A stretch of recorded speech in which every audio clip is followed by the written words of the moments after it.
ನಮಸ್ತೆ ವೀಕ್ಷಕರೇ, ನಾನು ಡಾಕ್ಟರ್ ರಾಜೇಶ್ ಪಾಯ್ರಿ, ಚಿತ್ರಕೂಟ ಆಯುರ್ವೇದ ಚಿಕಿತ್ಸಾಲಯ, ಆಲೂರು, ಕುಂದಾಪುರ ತಾಲೂಕು, ಉಡುಪಿ ಜಿಲ್ಲೆ. ಇವತ್ತು ನಾನು ಇನ್ನೊಂದು ಅದ್ಭುತವಾದ ಸಸ್ಯ ಅದರ ಬಗ್ಗೆ ವಿವರಣೆ ನೀಡಲಿಕ್ಕೆ, ಅದೇ ನಮ್ಮ ಈ ಲೆಮನ್ ಗ್ರಾಸ್.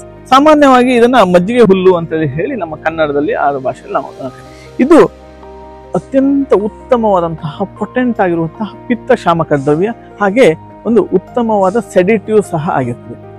ಇದರ ಪಾನಕ ರೀತಿಯಲ್ಲಿ ಇದನ್ನ ಸೇವನೆ ಮಾಡೋದು ಅಂದ್ರೆ ಇದನ್ನ ಕಷಾಯದ ರೀತಿಯಲ್ಲಿ ಕುದಿಸ್ಬಿಟ್ಟು ಸ್ವಲ್ಪ ಬೆಲ್ಲ ಮತ್ತೆ ಶುಂಠಿ ಹಾಕಿ ಸೇವನೆ ಮಾಡೋದ್ರಿಂದ ಇದು ಉತ್ತಮವಾದ ಜೀರ್ಣಕ್ರಿಯೆಯನ್ನು ವೃದ್ಧಿ ಮಾಡಲಿಕ್ಕೆ ಇದು ಬಹಳಷ್ಟು ಉತ್ತಮವಾದ ಕೆಲಸ ಮಾಡ್ತಾರೆ. ಹಾಗೆ ಇದರ ಎಲೆಯನ್ನ ಅಗರ್ ಎಲೆ ಜೊತೆ ಮಿಶ್ರಣ ಮಾಡಿ ರಾತ್ರಿ ಸೇವನೆ ಮಾಡೋದ್ರಿಂದ, ಅದರ ಕಷಾಯವನ್ನ ಡಿಕಾಕ್ಷನ್ ಅನ್ನ ಕುಡಿಯೋದ್ರಿಂದ ಮುಖೇನ ನಿದ್ದೆಯನ್ನ, ಯಾರಿಗೆ ಡಿಸ್ಟರ್ಬ್ಡ್ ಸ್ಲೀಪ್ ಇರ್ತದೆ ಅಂತ ಕಂಡೀಷನ್ ಅಲ್ಲಿ ನಿದ್ದೆಯನ್ನ ಉತ್ತಮವಾಗಿ ಮಾಡಲಿಕ್ಕೆ ಇದು ಬಹಳಷ್ಟು ಸಹಕಾರಿಯಾಗುತ್ತೆ.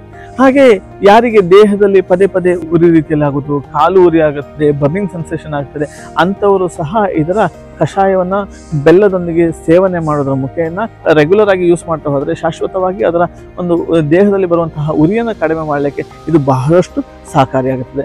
ಅದ ಅಲ್ಲದೆ ತುರಿ ಕಜ್ಜಿಗಳು ಪದೇ ಪದೇ ಅಥವಾ ಆರ್ಟಿಕೇರಿಯಾ ರ್ಯಾಷಸ್ ಅಂತ ಹೇಳಿ ಏನ್ ಹೇಳ್ತೀವಲ್ಲ, ಪಿತ್ತದಡಿ ಅಂತ ಏನ್ ಕರಿತೀವಲ್ಲ, ಅದರಲ್ಲೂ ಸಹ ಇದರ ಕಷಾಯವನ್ನ ಪ್ರತಿನಿತ್ಯ ಬೆಳಿಗ್ಗೆ ಖಾಲಿ ಹೊಟ್ಟೆಯಲ್ಲಿ ಸೇವನೆ ಮಾಡೋದ್ರ ಮುಖೇನ ಆ ಒಂದು ಸಮಸ್ಯೆಯನ್ನು ಸಹ ದೂರ ಮಾಡ್ಲಿಕ್ಕೆ ಸಾಧ್ಯತೆ ಇದೆ.